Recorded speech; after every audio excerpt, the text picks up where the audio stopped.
You know, sometimes I think I train really hard.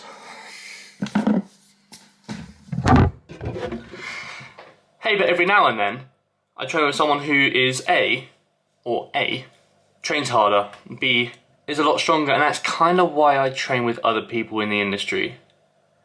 It's kind of an ego checker. Ego checker? Is that a word? Ego checker, Nat? No, apparently it's not. It is now.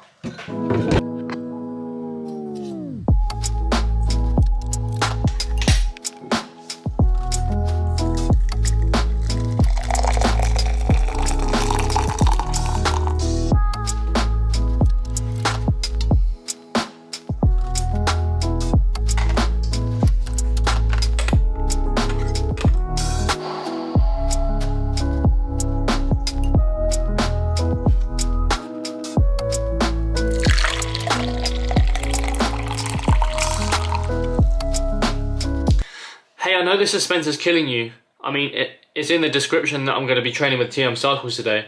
I don't really get that. You know when YouTubers say, wait for my special guest, or wait for the special guest, but the guy's in the thumbnail. Yeah, I'm going to be training with TM Cycles. He's stronger and he trains way harder than me. So that's what we're going to do today.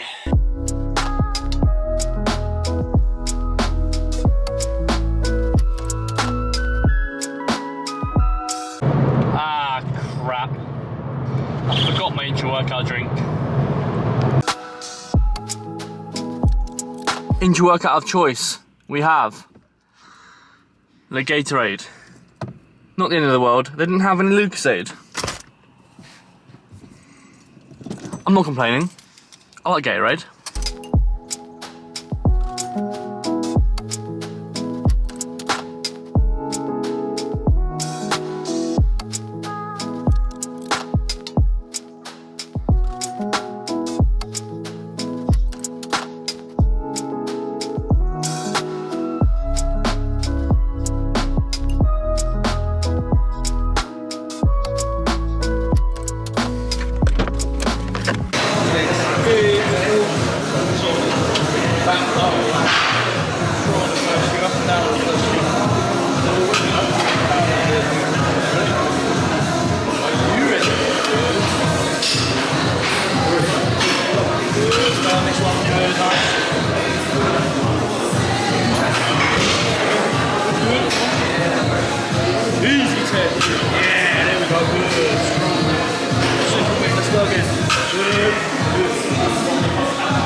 Okay, so this is the first movement of the day, first movement of our push session. It's going to be 2 sets of the lat or cuffed lat raise. We did a couple of warm-up sets, so just to loosen off the kind of pecs and delts, etc., and just some kind of static stretches, dynamic stretches, etc. So in the fitness realm, this would be known as pre-fatiguing a movement. So anything that has kind of an isolate movement before a compound is commonly known as kind of a pre-fatiguing method before we go on to our heavy compound lifts. We don't necessarily always call them a pre-fatiguing method, but commonly known as that. If you ever suffer with, like, if you ever go into the gym and you go straight to your compound move and it just feels really cranky, a great way to avoid that would be pre-fatiguing a movement. Again, I think for any beginner to early intermediate, I don't think you need to worry too much about pre-fatiguing, but definitely for the intermediate / advanced, the next set we could use lower loads but arguably have the same amount of stimulus, less joint stress, etc. So definitely something to consider.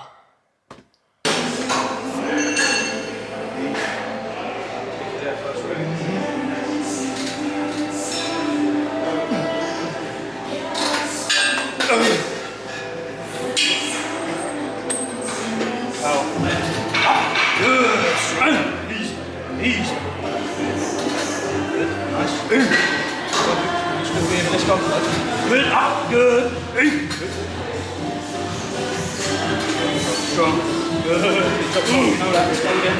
Let's go again. Less time on the top. Less time on the top. Good. Let's go. One with me. 3, 2, 1. Power up. Up. Good.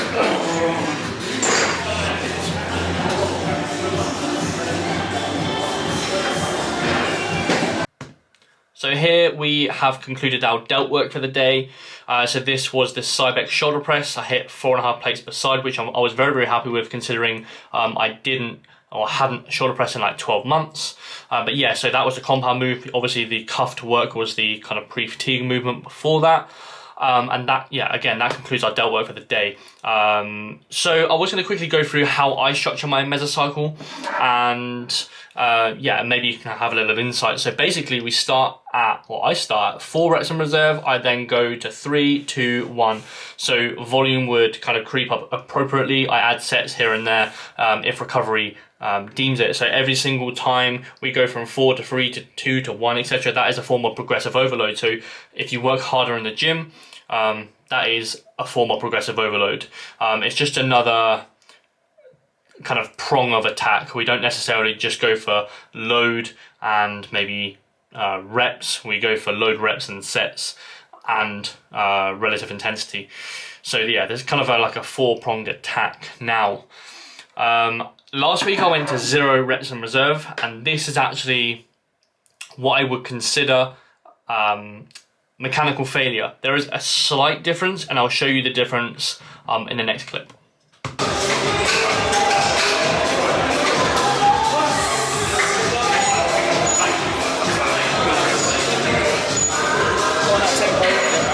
Find it and hit it. Good. There we go. That's good.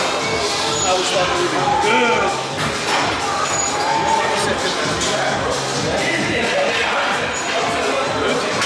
Nice.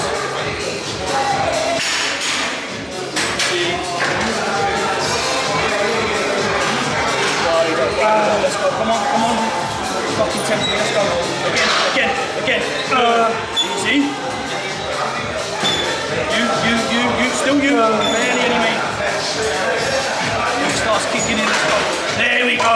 Now one. One more. 3, 2, 1. All you. Me. Drive. Come on. Good.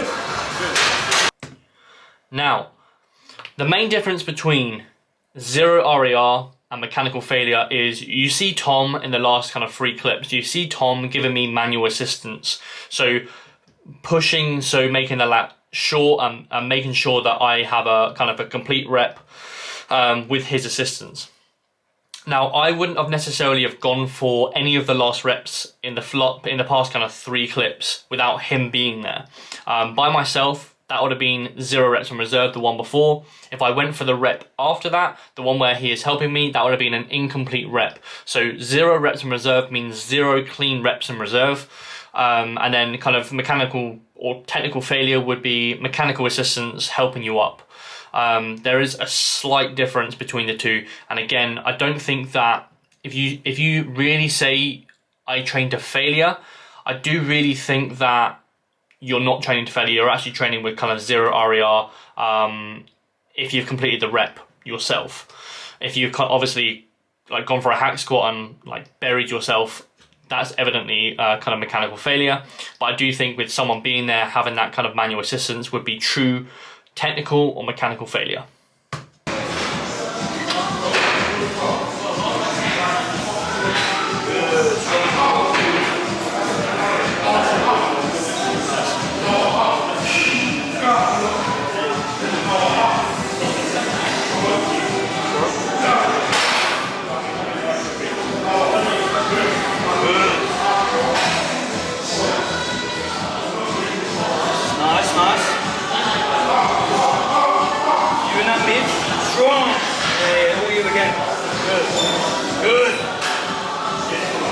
Yep, one. At least. There's more in there. Now we go one and then rest. Up. Good.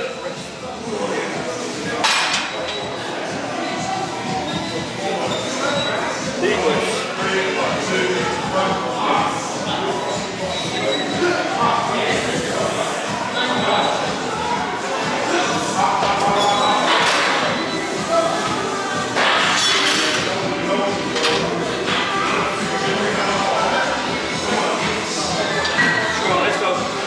That's all you. Let's go. Power. Yeah, there we go. Beautiful. Yes, again. Good, good. Good. Come on, let's go. Let's go. Come here. Good. How we go two? 2 to 6. Up. One. Good. Come on.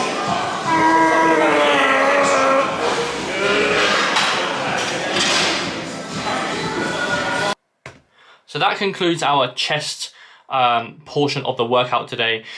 So we did 2 sets on the cable chest press, and we did 1 set on this Life Fitness chest press. Very cool machine. But we did a rest pause set, which is basically you do 4 reps.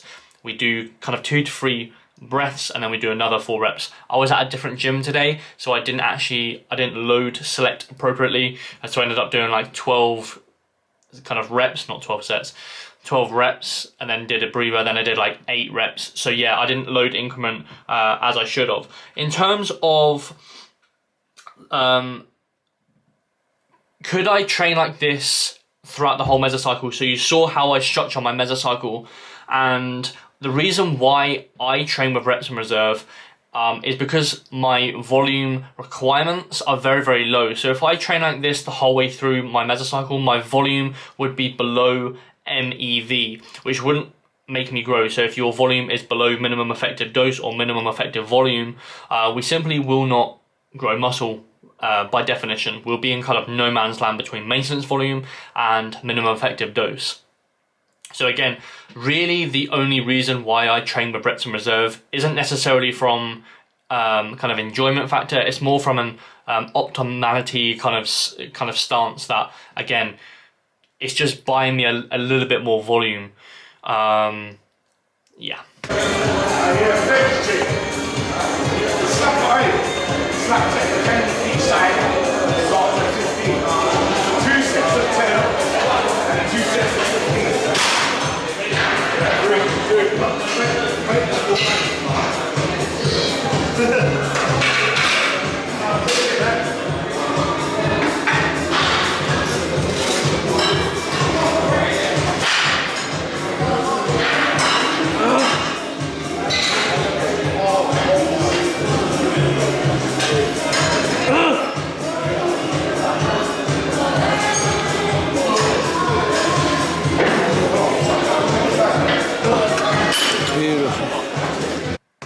There's definitely pros and cons to training this way. I mean, the main pro is enjoyment, as stated before. Like, it is really fun to train like this, and to train with a partner like this. It's kind of just a plug and play. So you just go to the gym, go balls to the wall, then go home.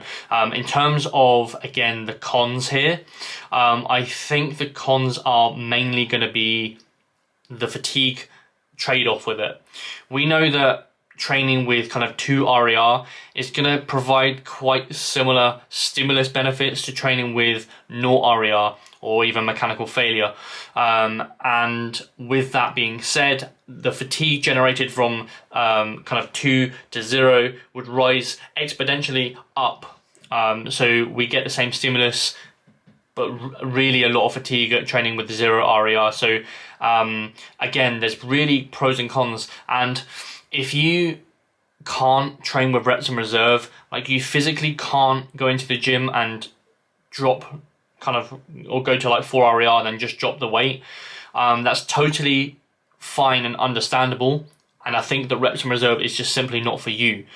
The reason, or the kind of a condition here, or a reason to train with RER, or even consider training with reps in reserve, is if your volume requirements are just simply so low that you need that kind of extra buyout clause, the same as me. If you're in the same position where your volume is just simply very low, then training with reps in reserve would just push you above your kind of, in kind of that range between MEV and MRV, your maximum recoverable volume. In terms of like training, when I would implement training to failure, I would implement training to failure if my volume requirements were extremely high. If my volume requirements are like, say for example, like 20 plus sets, I would implement training real close to failure with movements with very high stimulus, because I can afford that. My kind of recoverable volume is very high, and we've only got a certain amount of time in the gym. There's no point in having kind of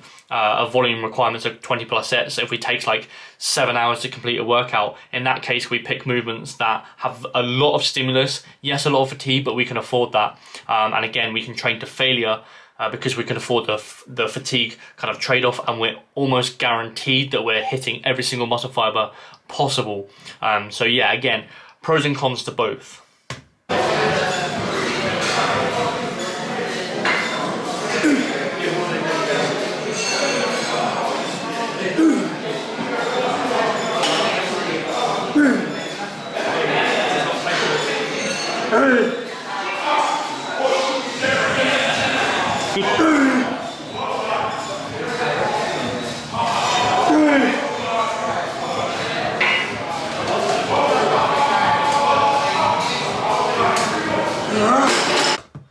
I think it's very important to realise that if we talk about kind of training with reps in reserve, or training to failure, understand how marginal the differences are going to be, and also how individual everything else is going to be. So if you say like you need to train to failure or you need to train with reps in reserve, I don't think that's right.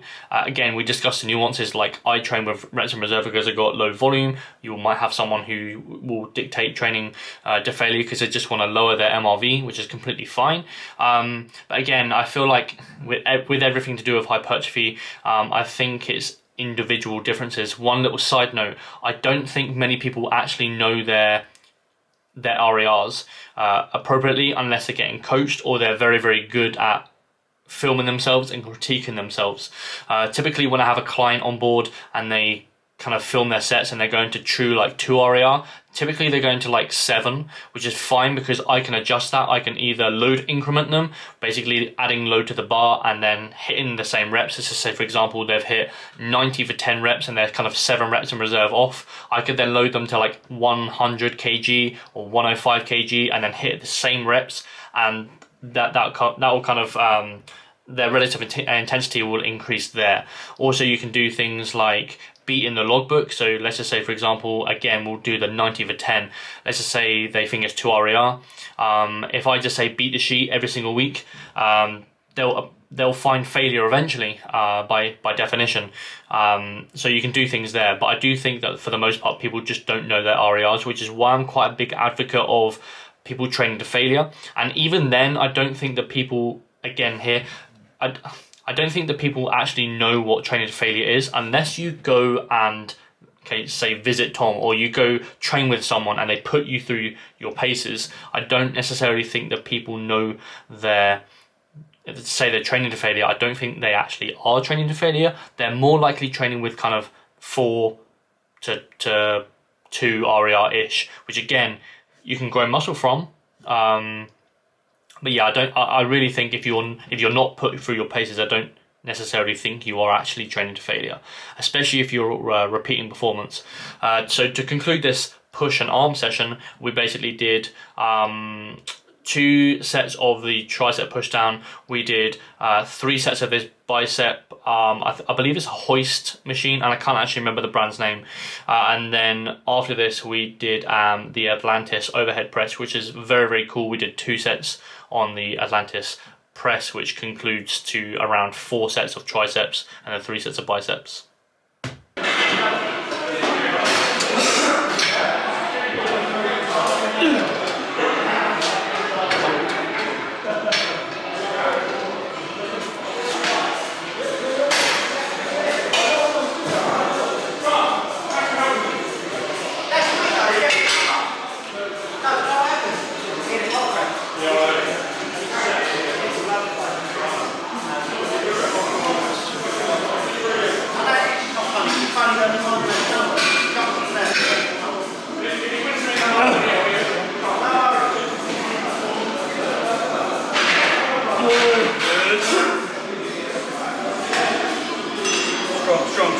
Strong. Good. Couple more. Up.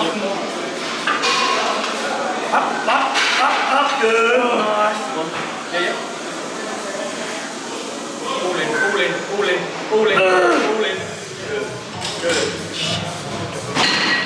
Oh, that concludes week 5 of the mesocycle. I was actually meant to deload on Saturday. However, I wasn't going to come all the way here to do a deload session, so I actually pushed my mesocycle out by 1 day. I'm actually going to deload as of tomorrow. But basically on the Saturday, I had an upper session planned. Today was a push session, so all I did was I didn't do any push movements on the Saturday, and I just plugged it in here. It's not the end of the world, but I feel pretty damn Hey, for post-workout nutrition, I had 2 times the M&S sweet and smoky chicken. Very, very cool. I think they're like 30 grams of protein each, so a nice little hit of protein there. I also had 2 squares bars, which is the carbohydrate source of choice there.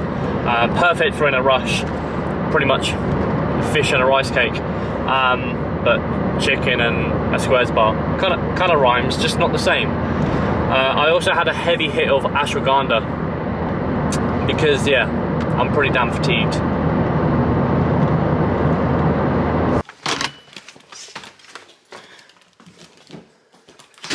Hey Nat, did you miss me?